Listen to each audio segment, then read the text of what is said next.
성부와 성자와 성령의 이름으로 아멘. 예수님과 어머니 하나 되신 성심을 통해 아버지 뜻 안에서 기도드립니다. 사랑을 하느님 아버지, 저희가 듣겠습니다. 말씀하여 주시옵소서. 오늘도 상처받으신 아버지의 신성하신 사랑을 저희 사명과 함께하는 많은 영혼 회원들이 감사와 찬미와 영광과 흠숭과 존경과 사랑을 드리오니 그 모든 마음으로 입맞춤을 드리오니 부디 너그러이 받아주시옵소서.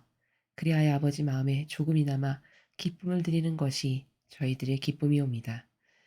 아버지 대한민국을 불쌍히 여겨주셔서 감사드립니다. 새로 아버지께서 허락하여 뽑으신 그 대통령과 그 주변에 그를 도울 협력할 많은 의인들을 보내주시옵소서. 부디 그들이 사고방식과 정신이 예수님과 어머니의 정신과 가르침과 모범의 속성으로 매 순간 아버지 뜻 안에서 새로 태어나게 하시어 이제 그들을 통하여 변질된 이 나라를 좌지우지하는 모든 마귀의 세력들, 그 티끌 하나, 털끝 하나도 보지 않도록 완전히 괴멸시켜 주시며 아버지께서 그러하셨듯이 그들의 그 마귀들의 골통을 부숴버리시고 숨통을 끊어놓으시옵소서. 이제 아버지께 속한 선의 세력이 영원봉토 이 나라의 주도적인 리더와 지도자와 CEO들이 될 수 있도록 축복하여 주시옵기를 간절한 갈망으로 전드립니다. 6월에 있을 지방선거, 거기 또 반드시 부정선거가 있을 터인데 아버지 저희를 도와주셨던 바와 같이 그 부정선거가 이루어지지 못하도록 막아주시며 그들이 짜놓은 그 모든 덫에 그들이 걸려들어 패망하게 하여 주시옵소서. 이 모든 기도 우리 주 예수 그리스도의 이름으로 기도드리나이다. 아멘. 성부와 성자와 성령의 이름으로 아멘. 안녕하십니까. 하느님의 뜻 성교의 피아수녀입니다. 여러분들과 함께 오늘도 성경 말씀 안에 담겨져 있는 아버지가 다스리시는 그런 아름다운 차원의 나라 여러분들과 함께 학습해 보도록 하겠습니다. 2022년 3월 16일 사순 제2주간 수요일입니다. 제1독서 예레미야서 18장 18절에서 20절까지의 말씀입니다. 유다 사람들과 예루살렘 주민들이 이렇게 말하였습니다. 자, 예레미야를 없앨 음모를 꾸미자. 그자가 없어도 언제든지 사제에게서 가르침을, 현인에게서 조언을, 예언자에게서 말씀을 얻을 수 있다. 어서 혀로 그를 치고 그가 하는 말은 무엇이든 무시해버리자. 주님, 제 말씀을 귀담아 들어주시고 제 원수들의 말을 들어보소서. 선을 악으로 갚아도 됩니까? 그런데 그들은 제 목숨을 노리며 구덩이를 파놓았습니다. 제가 주님 앞에 서서 그들을 위해 복을 빌어주고 주님의 분노를 그들에게서 돌리려 했던 일을 기억하소서. 주님의 말씀입니다. 하느님 감사합니다.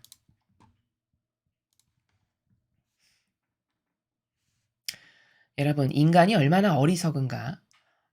참, 그 세상에 이런 단어 있죠. 인간을 지칭하는 여러 가지 말들 중에, 아, 만물의 영장이다. 뭐 이런 단어로 흔히 인간을 지칭하는데, 이 진리를 배우면 배울수록 정말 만물의 영장은커녕 모든 피조물 중에 가장 비루하고 역겨운 존재가 인간이라는 것을 끊임없이 발견하게 됩니다.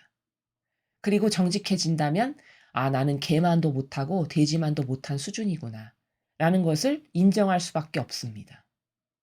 지금 이 예레미야서를 보면 여기에 유다 사람과 예루살렘 주민들이 꼭 그래요. 개 돼지만도 못한 사고방식으로 주님의 일꾼을 핍박하고 박해하고 있죠. 그렇죠? 자, 여러분 여기 보십시오. 지금 유다 사람과 예루살렘 주민들이 어떻게 자기네끼리 웅성웅성거리면서 예레미야를 죽이지 못해 안달이냐면 야, 예레미야 없앨 음모를 꾸미자. 그자가 없어도 언제든지 우리는 사제에게서 가르침을 얻을 수 있고 현인에게서 조언을 들을 수 있고 예언자에게서 말씀을 얻을 수 있다. 어서 혀로 그를 치고 그가 하는 말은 무엇이든 다 무시해버리자. 자, 이렇게 작당 모의를 하고 있죠. 그렇죠? 자, 근데 여러분 생각해 보십시오. 누가 진짜 하느님의 일꾼인가? 이들은 뭐 사제, 현인, 예언자 이런 거짓 교회에 속한 이러한 사람들을 진짜 하느님의 일꾼이라고 생각해서 이들에게는 그렇게 충직하게 동조하는 거죠.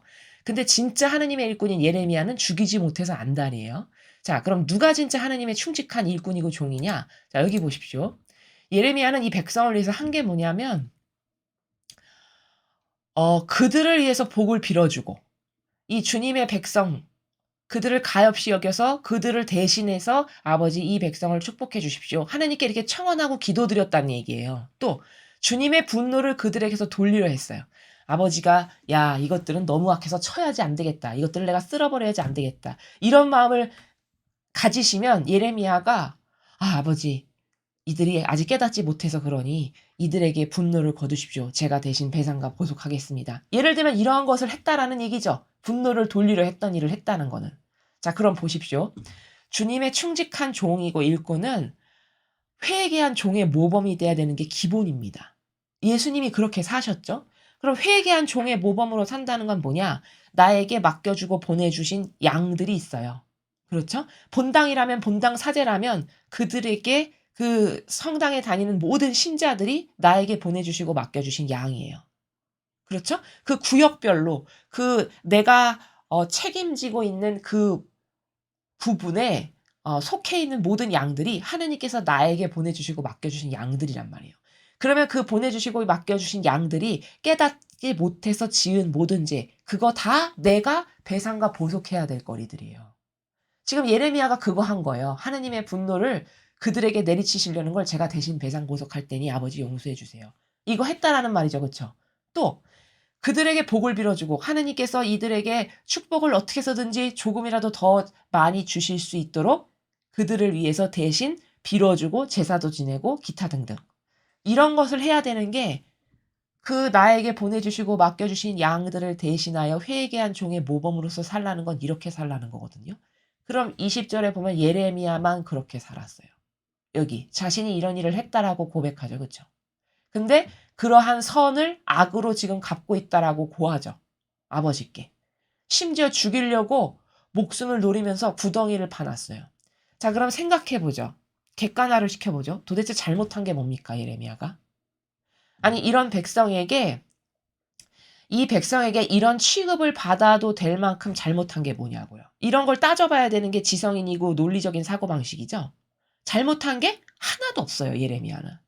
오로지 그들이 이 예레미야에게 고마워했으면 했지 감히 이 예레미야를 목숨을 노리면서 구덩이를 파고 저걸 어떻게 하면 없애버리지? 이런 것을 해도 될 만큼의 뭔가를 제공한 게 단 하나도 없다고요. 그렇죠. 이게 진실이고 사실이죠. 이게 팩트죠. 그렇죠. 근데 이게 진실이고 사실인데 이 백성은 오로지 예레미야만 이렇게 이 백성을 어떻게 해서든지 하느님께로 돌리고 아버지가 이들 때문에 분노하셔서 여기를 치시려고 하는 마음을 어떻게 해서든지 돌리려고 계속 노력한 거거든요. 그런데 그런 예레미야를 야 저거 어떻게 없애냐 저거 어떻게 하면 죽여버릴 수 있냐 이런 작당모의를 하고 있다는 거예요. 자 이게 뭘까요? 이 사람들이 그럼 왜 이럴까요? 이 유다 사람과 예루살렘 주민들은 조금만 이렇게 생각해보면 누가 진짜 하느님의 일꾼인지 지금 여러분에게 제가 객관화를 해서 이렇게 말씀을 드린 걸 들어보면 그러네? 예레미야가 도대체 잘못한 게 뭐야? 아니 저주를 퍼붓어 도둑질을 했어 못살게 굴었어 뭔가 갈취를 했어. 하나도 그런 걸 한 게 없죠. 그런데도 불구하고 죽이지 못해 안달인 건 도대체 무엇에 근거해서 그러냐는 거죠. 근데 이들이 야 우리가 무엇에 근거해서 예레미야를 박해하냐 좀 따져보자 이런 거 했을까요? 이런 논의? 이런 객관화? 이런 분별 이런 거 해봤을까요? 전혀 안 해봤을 거예요. 그럼 유다 사람과 예루살렘은 왜 이러한 사고방식을 하게 된 거죠? 그렇죠.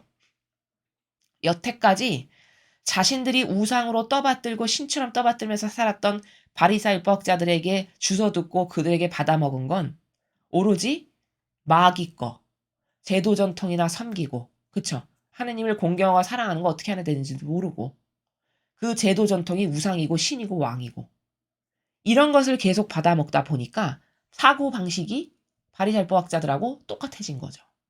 그 거짓 교회의 지도자들하고 이 백성들이 똑같아진 거예요. 그러니까 어떻게 해야 될까요? 당연히 하느님 일꾼을 박해하고 핍박해야 되겠죠. 붕어빵이 된 거니까. 그래서 이 앞에를 보면 아 인간이란 존재는 진리를 모르잖아요. 그리고 이렇게 악의 세력에 동조하고 협력하고 충직한 종으로서 하나 돼서 이렇게 오랫동안 살죠. 그러면 그 사고방식이 다 어떻게 되냐? 마귀화돼요. 마귀화. 그래서 근거 없는 것은 다 잘 믿고 잘 받아들이는 거예요. 지금 여기 이들이 이야기하는 이거 다 근거 없는 거죠. 그쵸? 예레미야에 대해서 그들이 평가하는 이 나라, 이거 무엇에 근거하여 말하는 거예요? 그런 거 아니잖아요. 그쵸? 그냥 자기 병든 감성과 기호와 정서가 이 교직교회에 이런 위대한 지도자들께서 이거 에레미야를 싫어하더라고. 뭔가 이상해. 이런 거예요, 일례를 들자면. 그래서 그게 뭔지도 모르고 하나 되고 동조하고 협력하는 거죠. 그쵸? 그래서 자기도 마귀화돼서 그 바리새파 학자만 지옥 가면 괜찮은데 나도 그와 똑같이 열렬히 동조하고 협력해 가지고 물들어서 똑같이 지옥을 가는, 이게 영혼을 패망시키는 마귀의 전략이고 전술이라는 겁니다.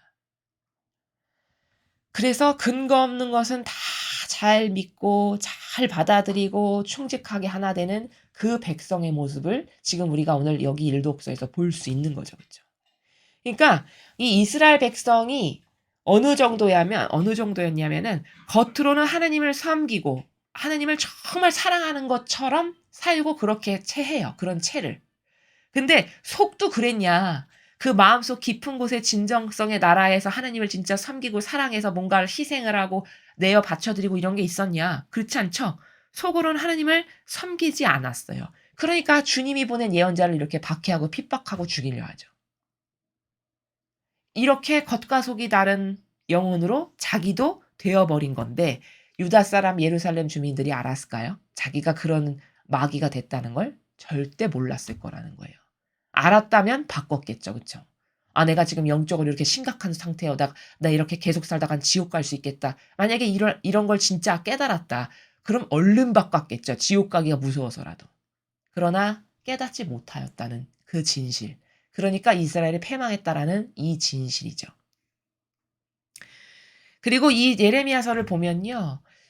우리가 예레미야 시대를 좀 공부를 하다 보면 알게 되는데 결국은 예레미야 말을 안 들어가지고 이제 망하게 되잖아요. 근데 이 망하려면은 꼭 마지막 시대, 이 망하려는 시대를 유심히 관찰해 보면요. 성경을 통해서 공통점이 있는데 망하려는 사람들은요. 고집을 부려요. 진리에 근거한 올바른 고집이 아니라 그 맞지 않는 인간적인 자기 기호, 정서, 감성에 근거한 고집이 있죠. 무엇에 근거하지 않은. 이 고집을 부려서 끝끝내 망하는 길로 가더라는 거죠. 예레미야가 이렇게 많은 노력을 했지만 결국 망했죠. 그쵸? 결국 패망했습니다. 그게 인간의 그런 완고한 고집과 그 돌처럼 딱딱한 마음, 옳지도 않은, 진리에 근거하지도 않은 이런 고집 때문에 망하더라라는 거고요. 우리는 이 예레미야 예언서를 통해서 마지막 시대는 인간이 어떻게 망하든가, 도대체 이 마지막 시대에 어떻게 악이 날뛰던가 이런 것을 유심히 봐야 돼요. 그리고 지금은 어떠한가 이렇게 비교 분석을 할 줄 알아야 돼요. 지금도 이런가? 지금도 사람들의 사고방식이 이렇고 고집스럽고 완고하고 진리 말씀 안 듣고 자기 정서 기호 감성이나 따르고 이런가? 이런 거를 이 팩트 진실에 근거하여 지금은 어떻지 비교 분석할 수 있어야 돼요. 왜? 법칙이기 때문에 똑같으면 이렇게 똑같이 망할 거거든요. 그럼 똑똑하다면 얼른 바꿔야 되겠죠. 그렇죠? 이렇게 사니까 망했어. 야, 이거 이렇게 살면 큰일 난다. 똑같이 망한다, 우리도. 이렇게 하고 얼른 바꿀 줄 아는 것. 이게 진짜 똑똑하고 지혜로운 사람인 거죠. 그래서 지금은 어떤가? 우리는 어떻게 다르게 반영하고 있는가? 이 마지막 시대와 비교했을 때.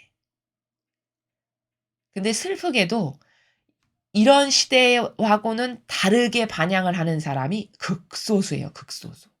여러분도 극소수임을 느끼시죠?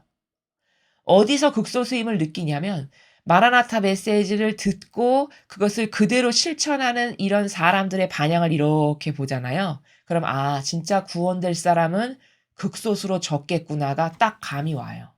보여져요. 그 반향이나 댓글을 쓰시면 이렇게 댓글을 쓰는 나라, 듣는 청취자의 수 이런 것을 이렇게 저희가 보거든요. 그런 걸 보면 감이 딱 와요. 이거 지금 시대가 이 정도고 이 지경이고 이렇게 망하고 앞으로 이렇게 될 텐데 올바르게 반영하는 사람은 요렇게 소수구나. 진짜 구원될 사람은 적겠다. 이렇게 그 영감으로 우리가 알 수 있다는 거죠. 그게 가장 안타까운 진실이죠. 아버지는 왜 그렇게 반복적으로 똑같은 말씀을 많이 하실까? 마라나타 메시지에서. 이 정도로 극소수이니까. 그 많은 자녀가 우수수수수수 다 떨어져서 지옥 가는 걸 아버지가 원하실까요? 절대 그렇지가 않으시겠죠. 그러니까 제발 그 남아있는 짧은 기간만이라도 한 명이라도 더 나에게 와라. 한 명이라도 더 돌아서라. 얼른 회개해라. 그래서 지옥 가는 거 한 명이라도 좀 덜 가게 막아보자. 이런 마음으로 중요한 것을 그토록 강조해서 말씀하시는 거예요. 이런 것을 이렇게 몇 가지를 분석하면 지금 때가 어느 때고 지금 시대가 이렇게 흘러가고 있고 그러면 그때 나의 반향은 어떤가? 내가 지금 똑바로 반향하고 있나? 이런 망할 사람과 똑같이 반향하는 건 아닌가? 이런 것을 이렇게 객관화시켜서 자기를 돌아볼 수 있는 이게 성찰인 거고 이게 반성인 거고 이게 진리를 배우는 사람이 매일매일 자신을 돌아봐야 되는 올바른 나라다라는 점입니다. 그래서 이 극소수밖에 안 되는 이 마지막 시대, 여러분이 조금이라도 기회가 있으시고 여력이 있으시거든 저 사람은 올바른 것을 전해주면 믿을 만한 사람이다. 저 사람이 정의가 살아있어 가지고 아닌 것을 이렇게 넌지시 지혜와 슬기로 전하면 저 사람은 받아들일 사람이야. 이런 영혼이 한 명이라도 보이죠? 그러면 여러분이 그들에게 전하셔야 돼요. 아버지가 그렇게 애쓰시는데 우리가 손 놓고 가만히 있으면 그거는 자녀된 도리가 아니죠. 그래서 내가 아버지를 사랑하는데 아버지 마음이 저렇게 애끓으시니까 애끓는 마음으로 그렇게 하시는 거거든요. 나도 그 아버지 마음에 동참해야지. 이게 올바른 자녀의 자세다라는 점입니다. 자, 계속해서 복음 말씀 보시겠습니다. 마태복음 20장 17절에서 28절까지 말씀입니다. 주님 영광 받으소서. 예수님께서 예루살렘으로 올라가실 때 12제자를 따로 데리고 길을 가시면서 그들에게 이르셨다. 보다시피 우리는 예루살렘으로 올라가고 있다.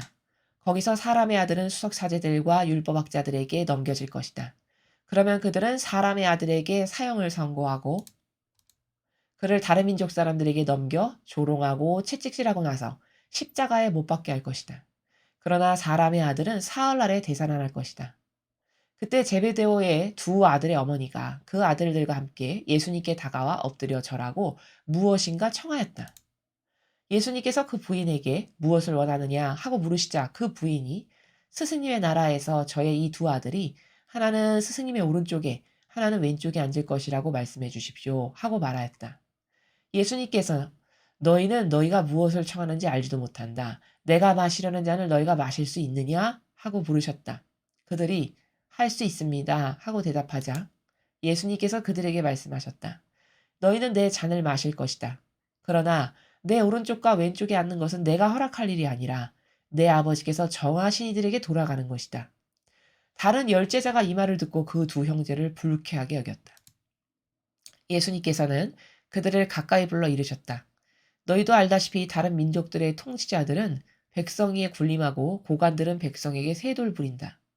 그러나 너흰 그래선 안 된다. 너희 가운데서 높은 사람이 되려는 이는 너희를 섬기는 사람이 되어야 한다. 또한 너희 가운데서 첫째가 되려는 이는 너희의 종이 되어야 한다.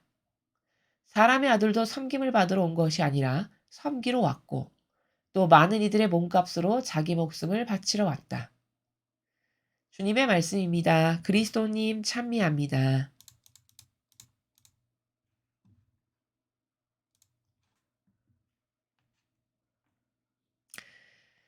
어, 이제 예수님께서 순환을 당하시고 돌아가시고 사흘 만에 부활하셔서 이제 사명을 완수하실 이제 그 일이 점점 다가오고 있는 거죠.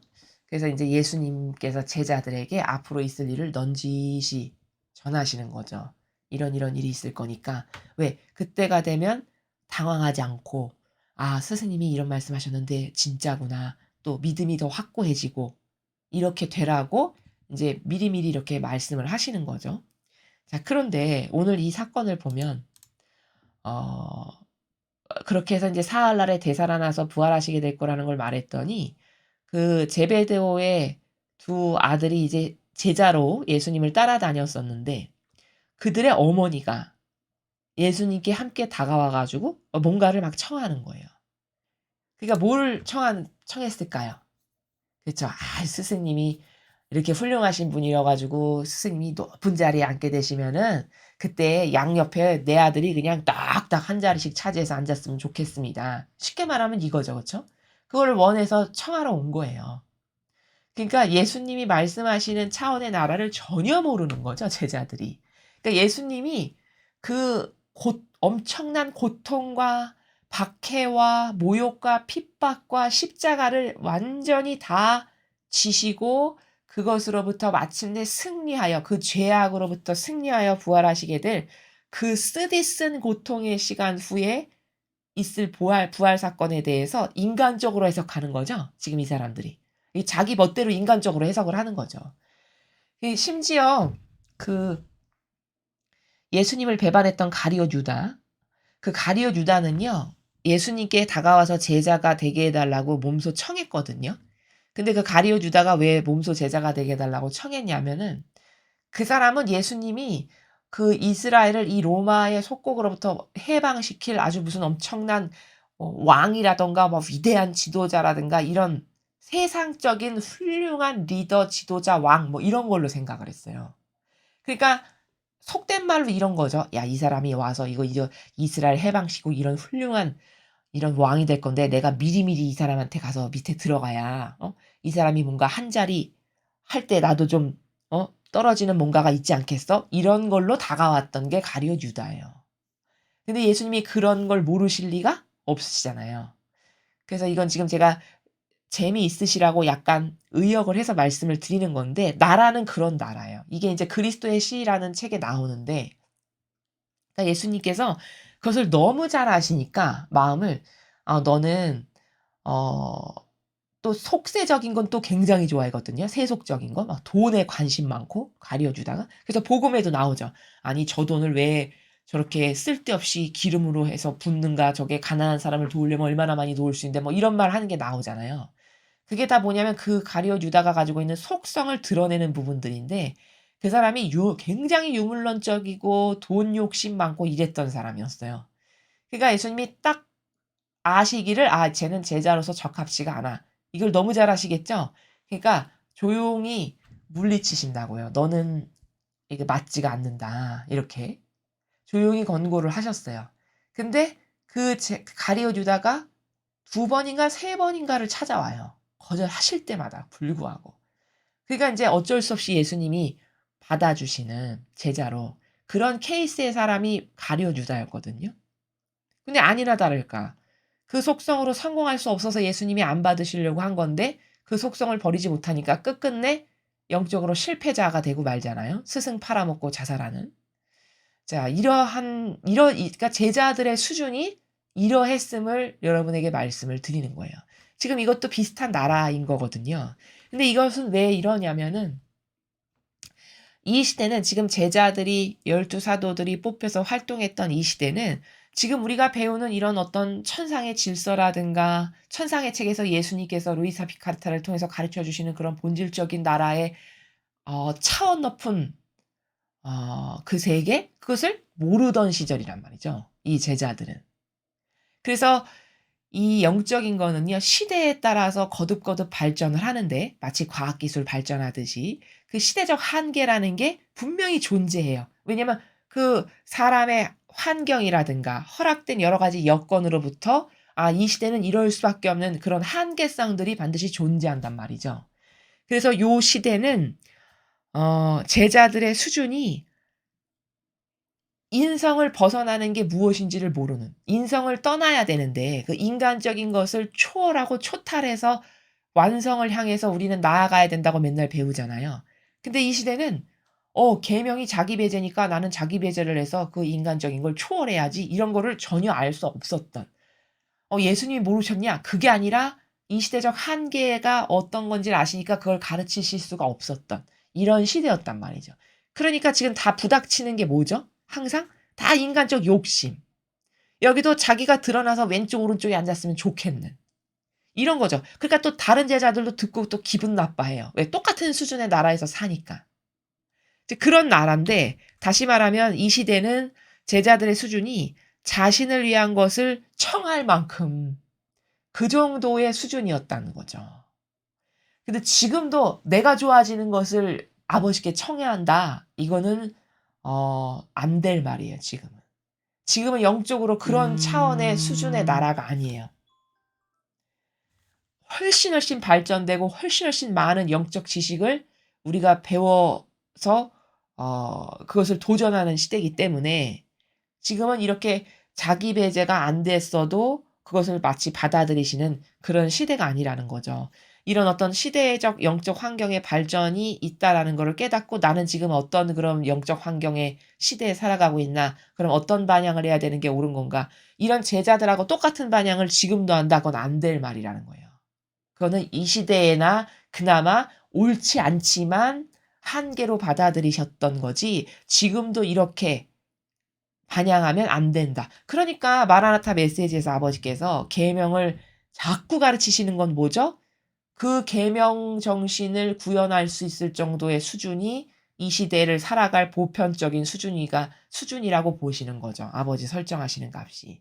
근데 그 계명을 지킬 정도의 수준이 기본이 다 자기 배제잖아요. 그렇죠? 그 허들이 확 높아진 거죠. 모든 면에 있어서 발전했기 때문에. 그리고 인제 완성을 이루시는 시대이다 보니 이 마지막 시대는 거기서 완성형을 뽑아내야 되는 덴데 이런 수준에서 완성형을 뽑아낼 수가 있습니까? 이건 다 실패자들이잖아요. 지금 우리가 배우는 나라에서 봤을 땐 이건 다 실패자예요. 이런 인간적인 걸 갖고 있다는 거는. 근데 이런 데서 완성을 뽑으셔서 아버지가 성전의 본 건물을 완성하시는 시대라면 그거는 말이 안 되는 거죠. 그쵸? 그러니까 지금은 이런 12 제자 그러면 사람은 또 착각이 오해가 뭐냐면 이런 게 있어요. '어유 12 제자가 훌륭하지. 아유 거룩하신 분들이지. 어유 너는 12 제자만큼이나도 돼?' 뭐 이렇게 생각한단 말이죠. 물론 12 제자가 훌륭하죠. 그러나 그 훌륭함이 이때에 받아들여질 수 있을 만큼이지 이것을 그대로 가져다가 지금도 표준이 되게 하고 모범이 되게 할 수 있는 수준은 아니라는 거예요. 이해되시죠? 그래서 지금 이 오늘 마태복음을 보면은 제자들의 수준이 이 시대에는 자기를 위한 것을 저렇게 천연덕스럽게 청해도 부끄러움을 느끼지 않을 만큼이었구나라는 것을 발견할 수 있고 이것을 통해서 때에 따라서 아버지가 요구하시는 영성의 수준이 다 다르다라는 거 그거를 발견해야 되고 자 그다음 이 시대는 예수님의 인성께서 주시는 그 은총을 받아 누렸던 시대예요. 제자들을 보면 예수님과 같이 동고동락하고 먹고 마시고 같이 살면서 그쵸? 그 예수님의 인성을 보면서 그 인성이 주시는 은총을 누렸던 시대란 말이죠. 자 그런데 지금은 이때는 구원의 피아 시대고 지금은 성화의 피아 시대잖아요. 그럼 이 성화의 피아 시대는 예수님의 신성이 주시는 은총을 앞으로 누릴 시대란 말이죠 우리가. 이해되십니까? 어마어마한 엄청난 시대에 여러분들께서 지금 살고 계신 거예요. 예수님의 신성께서 주시는 은총을 누리는 시대에 우리가 살고 있어요. 그러다 보니까 수준이 이래서는 예수님의 신성께서 주시는 은총을 받기에 합당치가 않죠. 그러니까 자꾸 계명을 통한 자기 배제를 가르치시는 거예요. 그렇게 계명을 통한 자기 배제는 돼야 예수님의 신성이 주시는 은총을 받아 누릴 만한 그릇이 된다라고 아버지가 여기시는 그런 시대를 지금 우리가 살고 있다라는 점입니다. 그래서 영적인 것은 이렇게 시대에 따라서 계속 업그레이드가 되고 있고 발전을 해 나가고 있다. 그러면 그 각 시대에 맞게 반향의 수준도 점차적으로 다 달라져야 되는데 나는 그런 것에 대한 올바른 인식을 갖고 그 아버지가 요구하시는 반향을 매일 매 현순간 잘 드리고 있는가. 요런 것을 점검해 봐야 될 일이고요. 그리고 일독서에서는 예레미야서에 그 무엇에 근거하지도 않고 하느님의 일꾼인 예레미야를 박해하는 이 백성들. 즉 근거 없는 것은 그토록 잘 믿고 근거 있는 것은 전혀 믿지 않는 이들의 잘못된 사고방식. 자 이것은 왜 그런가? 이들이 믿고 따르고 여태까지 동조하고 협력했던 그 마귀가 매일같이 주는 누룩을 받아먹어서 이들도 그 마귀와 사고방식이 똑같아져 가지고 그토록 완고하고 고집세고 하느님과 관련된 것은 받아들이기를 거부하고 돌처럼 단단한 마음으로, 그러나 마귀와 하나 된 것에는 그토록 협력 잘했던 이런 현실을 바라보고 있고, 지금 시대는 과연 그렇지 않나. 이런 것을 객관화시켜서 두루두루 살펴볼 수 있고 분별할 수 있어야 된다라는 것을 정리해서 말씀을 드립니다. 이상으로 2022년 3월 16일 사순 제2주간 수요일 복음 해설을 마치겠습니다. 감사합니다.